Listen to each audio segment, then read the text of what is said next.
আপোনালোক নিজেই দেখিছে যে আজি নলবাৰীত যি জনসমুদ্ৰ, যি উদলি মুদলি পৰিৱেশ আৰু ভাৰতীয় জনতা পাৰ্টি আৰু অসম গণ পৰিষদৰ মিত্ৰ দলৰ প্ৰাৰ্থীসকলৰ মনোনয়নৰ কাৰণে যি ধৰণে ৰাইজ ওলাই আহিছে, ইয়াৰ পৰা 100% নিশ্চিত আমি 12খন জিলা পৰিষদেই দখল কৰিম।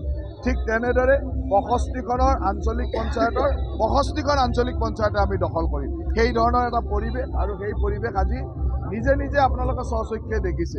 আৰু বিৰোধী শূন্য এটা পৰিৱেশত আজি নিৰ্বাচন, আৰু মই ভাবোঁ যে আমি কোনে আটাইতকৈ বেছি ভোটত জিকিব পাৰোঁ, কোনে কিমান বেছি ভোটত জিকিব পাৰোঁ, সেইটোৱে আমাৰ নিজৰ মাজত প্ৰতিযোগিতা।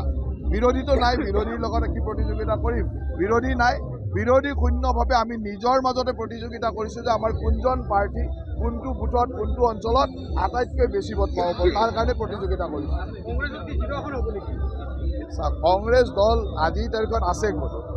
যোৱাকালি ভাৰতীয় জাতীয় কংগ্ৰেছে যিগৰাকীক মাজুলী জিলা পৰিষদৰ প্ৰাৰ্থী হিচাপে ঘোষণা কৰিছে, তেওঁৰ ল'ৰাজনে আজি আহি ভাৰতীয় জনতা পাৰ্টীত যোগদান কৰিছে। তাৰ মানেটো কি? যে তেওঁৰ পৰিয়ালৰ মানুহে বিশ্বাস নকৰে যে তেওঁ মানে কংগ্ৰেছ দলটোক বিশ্বাস নকৰে। গতিকে কংগ্ৰেছ দলৰ প্ৰাৰ্থীগৰাকীৰ একমাত্ৰ ল'ৰাজনে যেতিয়া আমাৰ দলত যোগদান কৰে, তেতিয়া বুজি লওক যে কংগ্ৰেছ দলৰ পৰিৱেশটো কি চলি আছে। ইয়াত ক'তো কংগ্ৰেছৰ প্ৰাৰ্থী ক'তো নাই, আৰু সেই পৰিৱেশেৰে আজি কংগ্ৰেছ দলটো চলি আছে। আৰু মই ভাবোঁ যে ভাৰতীয় জনতা পাৰ্টি আৰু মিত্ৰ দলৰ অগপৰ প্ৰাৰ্থীসমূহে 100% বিপুল ভোটত বিজয়ী হ'ব। পঞ্চায়তসমূহত যিহেতু দলীয় টিকট যদি জয়ী হয় পঞ্চায়তসমূহ কি হিচাপে গঠন কৰা?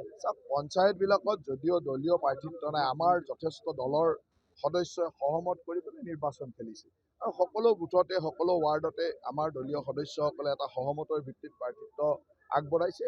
যদিও প্ৰতীকত প্ৰাৰ্থী নাই, তথাপিতো আমাৰ দলৰ প্ৰাৰ্থীসকলেই সহমতৰে আগবাঢ়িছে, আৰু সুন্দৰভাৱে সকলো জিকি আহিব, আৰু সকলোৱে লগ হৈ এজন উপযুক্ত ব্যক্তিক পঞ্চায়তৰ সভাপতি হোৱাৰ কাৰণে নেতৃত্ব দিয়াৰ সুবিধা দিব। তেতিয়া পঞ্চায়তখন দলীয়ভাৱে গঠন হ'বনে?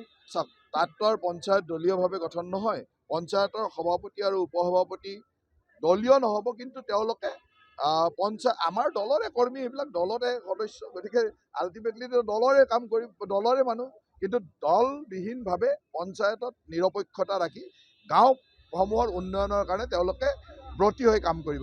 নিশ্চয় এই মুহূৰ্তত তেনেকৈ সংলাপ মনত নাই, তথাপি আপোনালোকৰ অসমবাসী ৰাইজক ধন্যবাদ জনাইছোঁ। বহুতখিনি মৰম পাইছোঁ অভিনয় ক্ষেত্ৰখনত, আৰু এতিয়া আপোনালোকৰ পৰা মই মৰম আশীৰ্বাদ বিচাৰোঁ যাতে এই ৰাজনৈতিক ক্ষেত্ৰখনত আগবাঢ়ি যাব পাৰোঁ, বিজেপিৰ হকে এই দলটোৰ হকে কাম কৰি যাব পাৰোঁ। আৰু বিজেপিৰ যিটো পদুম ফুল এইটোতো বুকুত ৰাখিছোঁৱে, আজি একেবাৰে আমাৰ সন্মানীয় গামোচাখনতো এইটো লৈ আহিছোঁ। আৰু ঠিক আছে, সংলাপটি দিছোঁ বাৰু। এই হবা ঐ, তই মোৰ পিছে পিছে এনেকে ফেন ফেনে কিয় ফুৰি থাকা? ঐ, তই মোক কি পানীলাও ৰাঙালাও ৰাগ বুলি ভাবছা নেকি?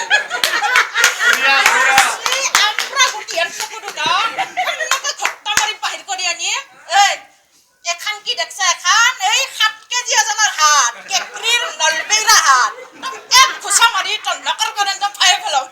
যিকোনো খবৰৰ বাবে যোগাযোগ কৰক 7099017330 লগতে 7099017110 নম্বৰত।